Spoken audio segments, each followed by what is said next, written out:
The Arkansas State Chamber of Commerce and Associated Industries of Arkansas.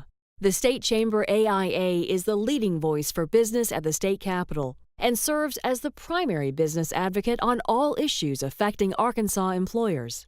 Our mission is to promote a pro-business, free enterprise agenda and prevent anti-business legislation, regulations, and rules. Now, more than ever, business matters. Learn more at arkansasstatechamber.com.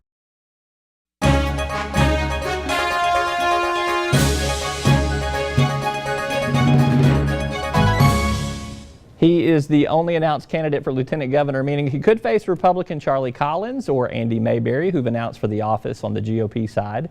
John Burkhalter is a former director on the State Economic Development Commission, and he's a current highway commissioner.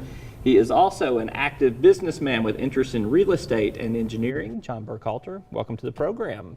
Thank you, Roby. I appreciate you offering me the opportunity to come visit today. Thank you very much. A lot of folks do not know who John Burkhalter is, despite that impressive resume that I just rolled out there for you right there. So tell some folks who you are, what you've been doing, and kind of what you've done in your adult life here. Right. Well, what I have figured out, I'm John Kay and Anna Grace's daddy. My little girls could tell you a lot about me, but I'm a business guy. I'm not a politician. I grew up in Arkansas, in Sylvan Hills, north of the river, which is now Sherwood. And I had the opportunity to go to Fayetteville, where I got my engineering degree.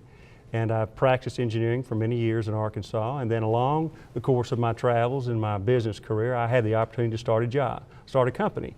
And when I started, Roby, I didn't come from a family of influence as far as money or politics or anything like that. And I really didn't have two nickels to rub together. I was probably pretty well not prepared to be a businessman. But I started my business. I couldn't even get any capital. I couldn't get a business loan for a couple of years, and I built my business with a credit card and good credit, which is important. And through the course of a lot of hard work and some luck and a lot of people supporting me and helping me, I was able to build several businesses in the state of Arkansas and creating a lot of jobs. And Arkansas has been great to me, and as the next lieutenant governor, that's very important to me that I have the opportunity to give back to my state. I want to talk about one of your big business successes is one that I've read about and I know a lot about in terms of you invented something. And tell a little bit of people about that invention and kind of what that did, what that meant for your business career. Well, I'm a civil engineer, and when I was practicing engineering, I had the opportunity to rehab a lot of sewer systems, mainly on military bases in Louisiana and Arkansas. And during the course of figuring out the best way to fix water and sewer systems, I started to work on an idea. And there were some other business guys that came to me. We put our ideas together, and I moved to Texas for a short amount of time, and I helped perfect this product, came back to Arkansas. I've always refused to leave Arkansas. When I graduated from Fayetteville, I had a lot of job opportunities, but I wanted to stay in Arkansas, and I've always done that. And so it was an underground pipeline system where you rehab water and sewer lines with a trenchless technology where you actually do not have to dig the lines up. So you actually put a brand new pipe in the old pipe. It saves money because it doesn't disturb other utilities that are underground or the paving. And it paid good dividends for you. I lived my Arkansas dream, my American dream. And I think other people should have that opportunity. I've been very blessed. This country's done so much for me and my family, and I really believe I want to devote my life. And that's my game plan, is to devote my life to my state in public service to help others have the opportunity that I had. I think we need to create jobs for new entrepreneurs, people like me that want to have the ability to have access to capital and grow businesses. Of course, the businesses are here. We've got to support them. We've got to help them find capital, and also we've got to have an educated workforce so those companies can grow. And then, of course, I have had the opportunity to sell my technology around the world, and I've traveled a lot, and I've traded a lot overseas, and I'm willing to get on a plane or a train and go anywhere in the world to help bring those businesses to Arkansas, because we're not just competing against ourselves and other states, we're competing against the world. But to be able to bring these companies, we have to prove that we've got the educated workforce to fill those jobs, not just higher ed, but also career tech. We need more plumbers, electricians, and pipe fitters in our state. You you've been around politics for a long time. A couple decades I've known you and been around politics with you. This is your first foray into elective politics, although you, as I mentioned earlier, you've been appointed to a couple positions. What made you decide to run for this office? Because I know you flirted and talked about running for governor for quite some time before you pivoted to this lieutenant governor's race. So maybe explain what went into that decision.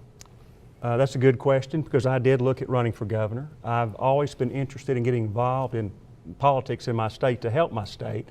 And it wasn't like I grew up that I was going to be into politics. I grew up, if you could have a split level house, a black and white television, and a car, I mean, you had really made it. And you know, that is the Arkansas dream, American dream, although we have color televisions now, but I grew up with a black and white television. But I think that's important that whoever's going to be the next lieutenant governor, that he brings a great skill set. And we're in tough economic times now, and we've still got a long ways to go.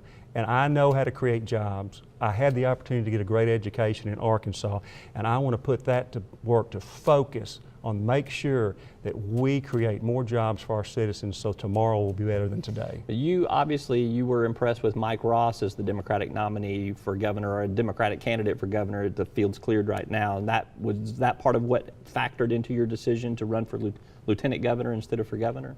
Mike and I have been friends a long time, and our families are friends, and Mike and I throughout the course of the last year had many conversations. And he always was concerned what's important to me and what's important to him. And always at the forefront, it's been creating jobs and giving back to my state and focusing on what I could really do best. And I think that Mike and I will work great together as a team. As you know, Mike and I have talked about an economic development commission, and I would chair that commission. And I think it's very important to the state of Arkansas that we make sure all of our agencies are working together as we move forward, because there's a lot of competition out there. And as I've mentioned, it's not just in the states that bound us, it's the world out there. Do you think, let's just hypothetically here, you win for lieutenant governor, but the Republican nominee wins for governor. What would be your role at that point in time in terms of lieutenant governor? I will approach that position, that job, no different. I will be vocal. I will be sure that anyone and everyone knows what I think we need to do.